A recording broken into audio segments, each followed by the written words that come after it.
नमस्ते, मेरा नाम डॉक्टर कुसुम नैप्सिक है और मैं ड्यूक यूनिवर्सिटी में हिंदी की प्रोफ़ेसर हूँ और मैं अभी साल्टा साउथ एशियन लैंग्वेज एसोसिएशन की प्रेसिडेंट भी हूँ और अभी मैं वाईएचएस और युवा हिंदी संस्थान की जो फुलब्राइट की स्कॉलरशिप है उसमें एक प्रतिभागी हूँ और उसके तौर पर मैं भारत आई हूँ अमेरिका से। और अभी मैं आपके साथ अपने विचार साझा करूंगी कि मेरा ये पूरा का पूरा जो ट्रिप है वो कैसे रहा।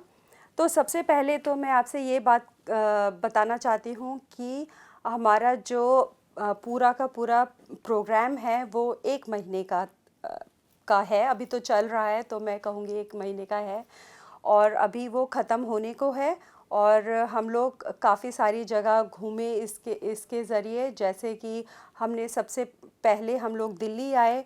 दिल्ली से हम लोग भोपाल गए, औरंगाबाद गए और बनारस गए, खजुराहो, और उसके बाद हम लोग अभी फिर वापस दिल्ली आए और सब जगह पर हम लोगों ने लोगों से बातचीत की, उनके अनुभव सुने और ऐसा लगा कि हमने एक सच्चा हिंदुस्तान देखा। क्योंकि हम लोग भारत से ही हैं लेकिन हमें मालूम ही नहीं कि भारत में क्या लोग कैसे रहते हैं। हमें सिर्फ वही सच्चाई मालूम है जो हमारी अपनी है। तो ये एक और भी बात है कि जब मैं अपनी क्लासेस पढ़ा रही थी तो किसी ने मुझसे पूछा कि आप बातचीत कैसे सिखाती हैं। तो मैंने उनको बोला कि जैसे पहले मैं कहती हूँ नमस्ते, आप कैसे हैं, आपका नाम क्या है, आपको क्या पसंद है। तो मुझसे ये सवाल किया गया क्या सचमुच लोग ऐसा ही बोलते हैं। तो ये सवाल बहुत अहम है मेरे लिए, मेरी पढ़ाई के लिए, क्योंकि इसके बाद मैंने सोचना शुरू किया कि लोग एक्चुअल में बोलते कैसे हैं। तो असलियत में जब मैंने लोगों से बात करनी शुरू की तो मुझे पता चला लोग बहुत अलग अलग ढंग से बोलते हैं। तो एक ही तरह की बात को सिखाना शायद गलत होगा, वो ऑथेंटिक भी नहीं होगा। तो इस तरह की सामग्री कहाँ मिलेगी, कैसे मिलेगी कि लोग किस तरह से बोलते हैं। सबकी सबकी भाषा एक ही है हिंदी, लेकिन उनके उनके टोन, उनकी उनकी बोली, वो किस तरह से हिंदी इंग्लिश को मिलाकर बोलते हैं, या फिर वो किसी से नमस्ते करते हैं या किसी से सलाम अलैकुम करते हैं, ये सारी की सारी हमारी संस्कृति है। तो भाषा के साथ संस्कृति को कैसे पढ़ाया जाए और उसके लिए कैसे सामग्री इकट्ठी की जाए, यही सब कुछ हम लोग यहाँ पर कर रहे हैं। तो यहाँ पर हम लोगों ने ऐसा शायद कोई कला का रूप नहीं है जो हमने नहीं देखा हो या हमने उसका अनुभव ना किया हो।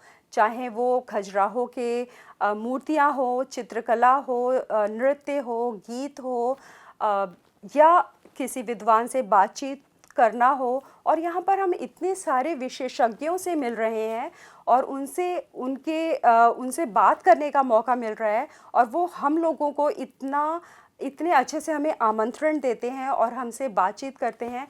तो वो अनुभव ही एकदम अनोखा है। वो शायद हमें, अगर हम खुद यहाँ पर आएँ तो हमें नहीं मिल सकता, और ये किसी किताब में भी नहीं मिलेगा। अगर हम कोई किताब पढ़ करके ये जानकारी हासिल करना चाहें या यूट्यूब से करना चाहें तो भी ये जानकारी हासिल नहीं होगी।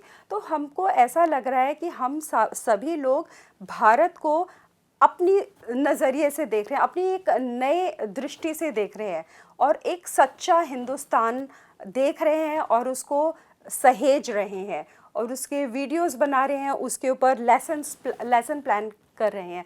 तो मुझे आश्चर्य नहीं होगा कि इस ट्रिप के बाद जो हमारे लेसन्स बनेंगे और जो हम पढ़ाने का हमारा तरीका होगा वो बदल जाएगा और उसमें बहुत नई और अच्छी ऑथेंटिक सामग्री का इस्तेमाल हम लोग करना शुरू कर देंगे। और ये शायद सबके लिए बहुत अच्छा होगा और हिंदी के लिए तो बहुत ही अच्छा होगा। तो इन सभी चीज़ों के साथ मैं अशोक ओझा जी का, जो इस पूरे प्रोजेक्ट के डायरेक्टर हैं, उनका, और गैब्रिएला जी का जो NYU की प्रोफेसर हैं और हमारी कह सकते हैं कि हमें गाइड करने वाली हैं, और वो मेरी तो शुरू से मेंटर रही हैं, और मनोज जी का और राजेश जी का और विनोद जी का, जो हमारा बहुत ख्याल रख रहे हैं और हमारे इतनी सारी तस्वीरें खींचते हैं और हमारे लिए वीडियोस बनाते हैं, उन सभी लोगों का बहुत बहुत धन्यवाद। हमें ऐसा महसूस ही नहीं हो रहा है कि हम घर से दूर हैं। वो हमारा कदम कदम पे ख्याल रखते हैं, हमारे साथ पानी, खाना, मतलब सब चीज़ों का बहुत ख्याल रखा जाता है। तो मुझे लगता है कि इससे ज़्यादा अच्छा कुछ हो ही नहीं सकता।